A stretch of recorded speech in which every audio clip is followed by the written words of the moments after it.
बच्चों सुप्रभात। मैं डॉक्टर सुमन गुप्ता, सह आचार्य समाजशास्त्र, राजकीय महाविद्यालय नावा नागौर। बच्चों आज हम करेंगे भारत में भ्रष्टाचार के प्रकार। जो हमने कल किया था उसके क्षेत्र कह सकते हैं, प्रकार कह सकते हैं। उसी में आगे जो प्रकार है भ्रष्टाचार का वो है काला धन। बच्चों काला धन जो है वो भ्रष्टाचार का एक विशिष्ट स्वरूप कहा जा सकता है और इसमें काला धन एक आर्थिक व सामाजिक समस्या भी है। ये समाज में असमानता और निराशा उत्पन्न करता है। समानांतर अर्थव्यवस्था खड़ी करता है ये। और काला धन वह आय है जिस पर कर का भुगतान नहीं किया जाए, मतलब जो टैक्स की चोरी किया वो धन होता है, वो काला धन होता है। किसी भी देश में काला धन कितना है इसकी गणना करना अत्यधिक कठिन कार्य है। केवल अनुमान ही लगाया जा सकता है। बच्चों देश में काले धन को जन्म देने के लिए कई कारक उत्तरदायी हैं और इन उत्तरदायी कारकों में से जो प्रमुख कारक हैं वो है अव्यवहारिक कर नियम, मतलब टैक्स के जो प्रैक्टिकल रूल्स नहीं हैं। दूसरा है आबकारी कर की विभिन्न दरें। तीसरा है नियंत्रण नीति। चौथा कोटा व्यवस्था। और पांचवा है वस्तुओं का भाव। और नेक्स्ट है मुद्रास्फीति। और अंत में हम बात करते हैं चुनाव। ये सारे ऐसे कई कारक हैं जो भ्रष्टाचार को जन्म देते हैं। काले धन को समाप्त करने और उसे सफ़ेद धन में परिवर्तित करने के लिए सरकार समय समय पर कई योजनाओं की घोषणा करती है। काला धन घोषित करने के अवसर भी दिए जाते हैं। कर की दर को कम करके भी काले धन को रोकने की प्रयास किया जाता है। साथ ही प्रशासनिक भ्रष्टाचार को रोककर तथा सरकारी नियंत्रण को उदार बनाकर काले धन की वृद्धि को रोका जा सकता है। तीसरा जो क्षेत्र है या प्रकार है भ्रष्टाचार का वो है श्वेत वसंत अपराध। जैसा कि नाम से ही पता चल रहा है कि इस भ्रष्टाचार के दौरान उच्च वर्ग के व्यक्ति जैसे उद्योगपति, वकील, इंजीनियर, डॉक्टर, प्रशासक जो हैं वो लिए जाते हैं। और इसमें हम ये भी कहेंगे कि ये लोग अपने व्यवसाय के दौरान भ्रष्ट तरीके अपनाते हैं, तो इस तरह से ये भ्रष्टाचार को पनप पाते हैं। संगठित अपराध नेक्स्ट। बच्चों कई लोग भ्रष्टाचारी गतिविधियों के संचालन के लिए एक यूनियन, एक संगठन का निर्माण कर लेते हैं और काला धन कमाने के लिए ये कानूनों की अवहेलना करते हैं और इस अवहेलना को करने के लिए पूरी तरह से एक योजनाबद्ध तरीके से कार्य करते हैं। नेक्स्ट है शैक्षणिक भ्रष्टाचार। परीक्षा में नकल करवाना, पेपर आउट करवाना, अंक बढ़ाना, ट्यूशन के लिए प्रेशराइज करना, कम वेतन देकर अधिक पर हस्ताक्षर करवा लेना आदि शैक्षणिक भ्रष्टाचार के अंतर्गत आते हैं। नेक्स्ट है पुलिस विभाग में भ्रष्टाचार। बच्चों भारत में भ्रष्टाचार निवारण के संदर्भ में बहुत सारे आयोग गठित किए गए हैं समय समय पर। उन सभी ने पुलिस में व्याप्त भ्रष्टाचार की ओर ध्यान आकर्षित किया है। पुलिस के पास अपराध से संबंधित अनेक अधिकार हैं जिनका पुलिसकर्मी कई बार दुरुपयोग भी करते हैं। पुलिस के पास ये अधिकार होने के कारण ये लोग खास करके वेश्यावृत्ति, जुआ, चोरी, मद्यपान, कालाबाजारी एवं विभिन्न प्रकार के अपराधों को संरक्षण प्रदान करते हैं। कई बार डकैती तक में इनका हाथ होता है और डकैती की टाइप से इनको पता चल जाता है कि कौन से ग्रुप ने ये काम किया होगा। तो इस तरह से ये भी भ्रष्टाचारी को बढ़ावा देने की एक प्रक्रिया है। नेक्स्ट है न्यायालयों में भ्रष्टाचार। आज न्यायिक क्षेत्र में भी भ्रष्टाचार कम नहीं है, वो भ्रष्टाचार से मुक्त नहीं है। मुकदमे की तारीखें बदलवाना, झूठी गवाहियाँ दिलवाना, पक्ष में निर्णय करवाने, कानूनों का समुचित रूप से पालन न करने, श्रम कानूनों का उल्लंघन करने आदि के लिए न्यायाधीशों एवं उनसे संबंधित सहयोगियों को लोग घूस देते हैं ताकि जो भी डिसीजन हो वो उनके फेवर में आ जाए। नेक्स्ट है स्थानीय स्वायत्त शासन में भ्रष्टाचार। बच्चों, पंचायतों एवं नगर पालिकाओं में भी जो स्वायत्त शासन की संस्थाएं हैं, भ्रष्टाचार पाया जाता है। सरकारी भूमि पर अवैध कब्जा करने वाले नगर परिषद एवं पंचायत के अधिकारियों को घूस देकर उसे अपने नाम करा लेते हैं।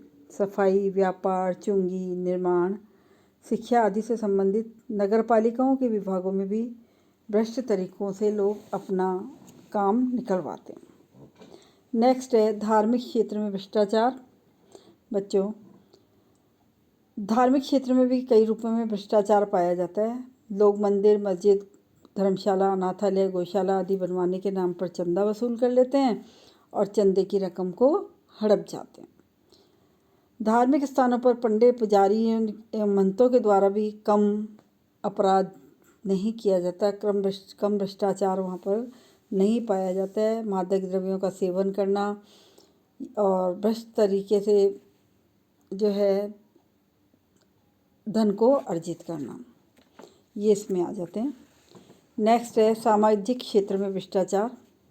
सामाजिक क्षेत्र में भ्रष्टाचार के कई रूप देखने को मिलते हैं, जैसे दहेज प्राप्त करने एवं दहेज जुटाने हेतु अवैध यौन व्यवहार, सार्वजनिक निर्माण कार्य, अस्पृश्यता, शराब एवं मादक द्रव्यों का प्रयोग करने से संबंधित अपराधों को अपनाया जाता है और इसके लिए संबंधित अधिकारियों के द्वारा रकम वसूल की जाती है।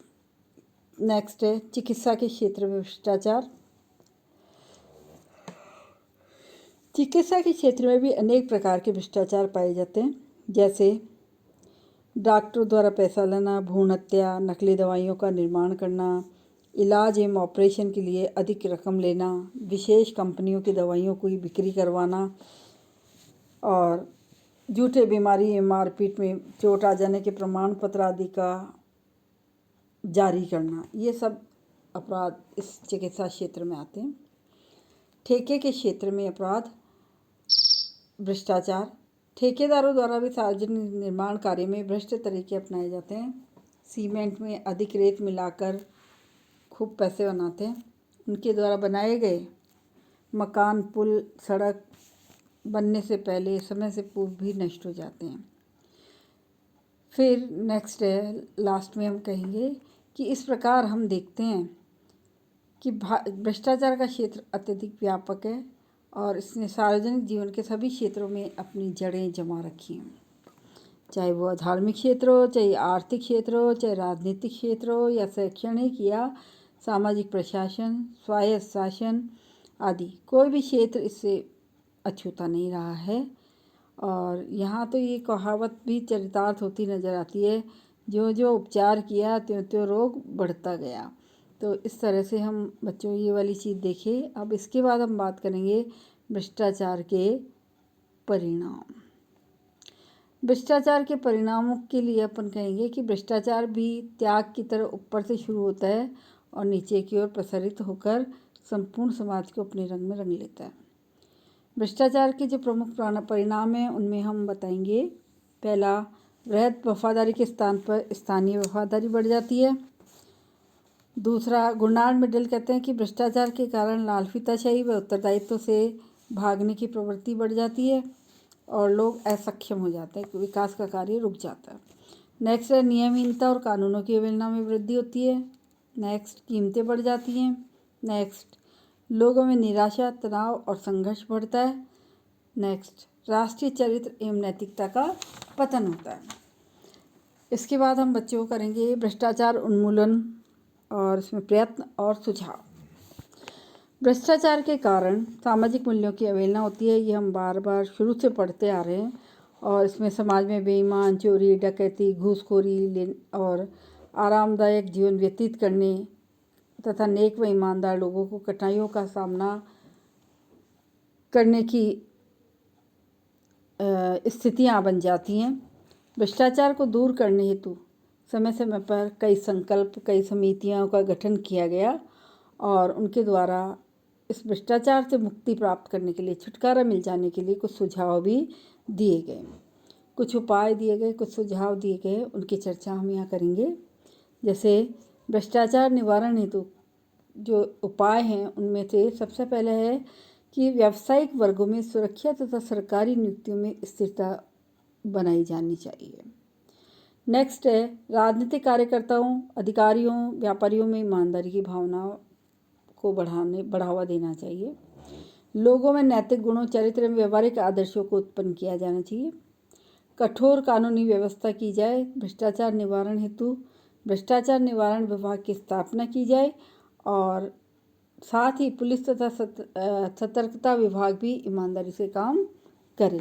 नेक्स्ट है बेकारी को रोका जाए, समाप्त किया जाए, निर्धनता को दूर किया जाए, इनकम टैक्स पर मूल्यांकन सार्वजनिक रूप से हो, अधिकारियों के स्वविवेकी अधिकारों को कम किया जाए और इसके साथ ही मंत्रियों एवं विधायकों के विरुद्ध भ्रष्टाचार की शिकायतें जो आती हैं उनके लिए आयोग का गठन किया जाए।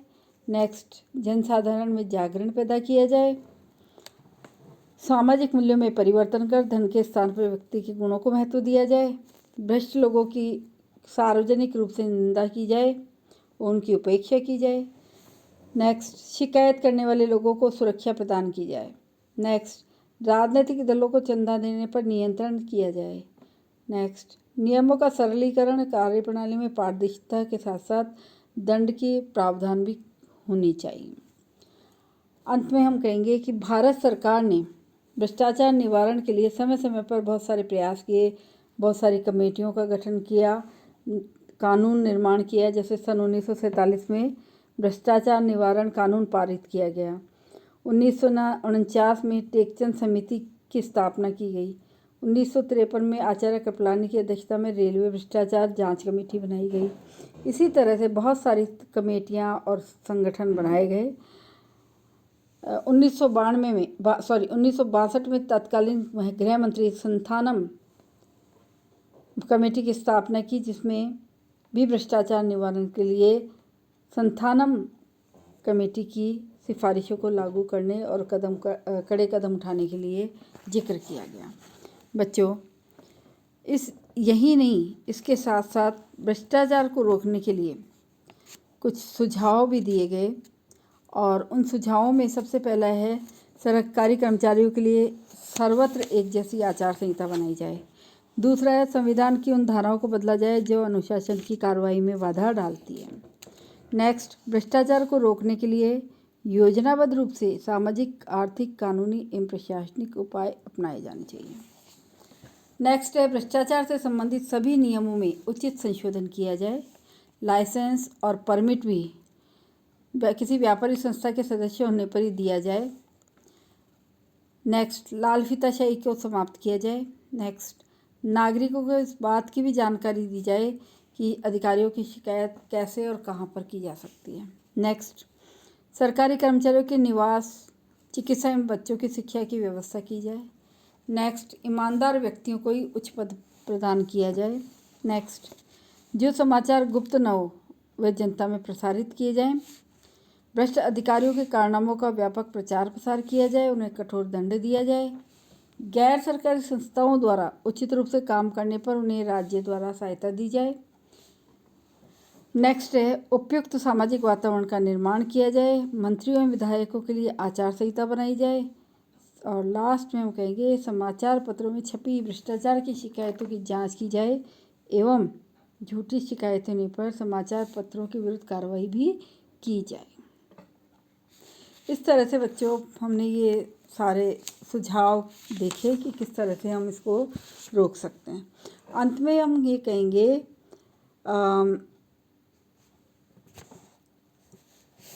भ्रष्टाचार निवारण के लिए सदाचार समितियों का गठन किया जाए। इनके सदस्य रिश्वत न लेने एवं न देने की प्रतिज्ञा करें। इस प्रकार के कार्यों में लगे लोगों की क्रियाओं को उजागर किया जाए। राजनीति एवं उच्चाधिकारी भ्रष्टाचार के केंद्र होते हैं।